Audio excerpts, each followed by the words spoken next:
The morning of the wedding broke like music.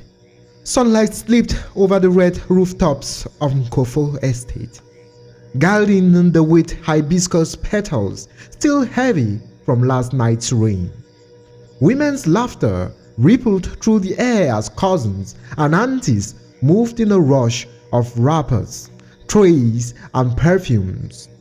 Pots steamed, goats bleated, radios sang, and the smell of fried plantain and onions hung over the garden like a blessing. Nora stood on the balcony, her robe tied loosely around her waist. She was 22 and felt the day already swelling with noise.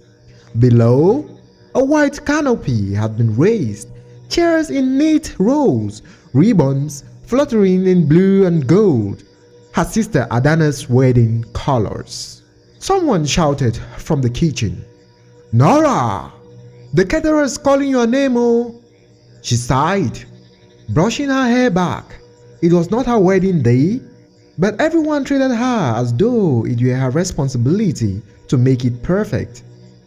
From the far fence beyond the painted walls of their fine compound, the world looked different, unpaved, uneven. A row of wooden shacks huddled along the narrow road while children played barefoot. That was Coombe Street, where the laborers and cleaners lived. The contrast always bothered her, though she couldn't say why. "Don't stare there, Nora," her mother once said. "It spoils your spirit on good days." But still she looked. By noon, the guests began to arrive. Distant relatives in shining lace, men in agbada, women with gele as high as towers. Cars lined the streets, their polished bodies flashing under the sun. Music thundered, photographers shouted, "One more! Smile! Yes! Now turn a little!" Nora stood by the Jew's table, pretending to help, but her eyes wandered. Through the gate, she could see the opposite side again, small boys staring at the party from the dusty road, their faces pressed against the wire fences. One of them waved at her, grinning. She smiled back. Then an older woman appeared behind them, carrying a basin on her head, and the boys scattered. "Nora!" called her cousin Ify, pulled her arm. "Stop dreaming, come, help me with the flowers." Nora laughed and went, but her heart felt suddenly strange, as if joy had a breeze in it. The bride, Adana, was radiant. She moved through the garden like sunlight in white lace, surrounded by bridesmaids and cameras. When the priest began to speak, Nora half listened. Her thoughts drifted, not from boredom, but from the peculiar restlessness that beauty sometimes brings. The choir sang, guests clapped softly, everything shimmered. Then came a sound that didn't belong, a woman's wail from outside the gate. It was faint at first, drowned by music, but then clearer. A cry, someone mourning. Nora's head turned sharply. Nobody else seemed to notice. They were lost in the ceremony, but she heard it again, raw, low, coming from the direction of Coombe Street. She touched her cousin's arm. "Do you hear that?" "Hear what?" "That crying." Ify frowned. "Ah, maybe someone quarreling." "Leave it! Don't spoil your sister's day." But Nora could not unhear it. When the vows ended and music swelled again, Nora slipped away.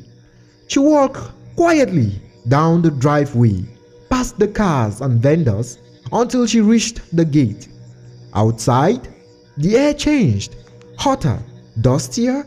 The noise of celebration faded behind her, replaced by small human sounds, coughing, a baby crying, footsteps in gravel. There she saw them, a small crowd gathered near the corner where the shacks began. A woman sat on the ground, wailing beside a covered body. A boy, perhaps 12, knelt beside her, his hands clutched to his face. "What happened?" Nora asked one of the onlookers. They say he was hit by a delivery van. The woman replied, he used to work for the decorator at the big house, the wedding one. Nora froze. The wedding here? Yes, he was coming back from delivering chairs. Her chest tightened. Behind her, faintly, she could still hear the wedding band playing, cheerful, oblivious. For a long time, Nora stood there, between two worlds divided only by a wall. Behind her, music and champagne. Before her, dust and grief. The woman on the ground kept rocking back and forth, whispering the boy's name. Someone brought a small cloth to cover the child's face. His foot, bare and small, stuck out from beneath the cloth. Nora felt a trembling rise in her throat. Can I do something? She asked. Nothing, someone said. Just pray. She took a step forward, then stopped. What would her mother say if she saw her here, barefoot in the dust during her sister's wedding? She looked again at the mother on the ground. The woman's cry softened into something quieter, almost like a lullaby. And suddenly Nora thought, how strange that the world could hold so much beauty and pain in the same breath. When she finally walked back to the compound, the sun was low, the laughter seemed louder now, almost forced. The smell of roasted meat and champagne filled the garden. People were dancing, shouting, alive. Her mother called from the porch, Nora, where have you been? Just outside, she said. Hey, come, it's picture time. Nora stood among the guests, smiling faintly for the camera. But behind her eyes, she still saw the woman by the roadside, the cloth, the child's foot, the quiet at the edge of song. Later that evening, she found Adana in her new husband's car, radiant and glowing.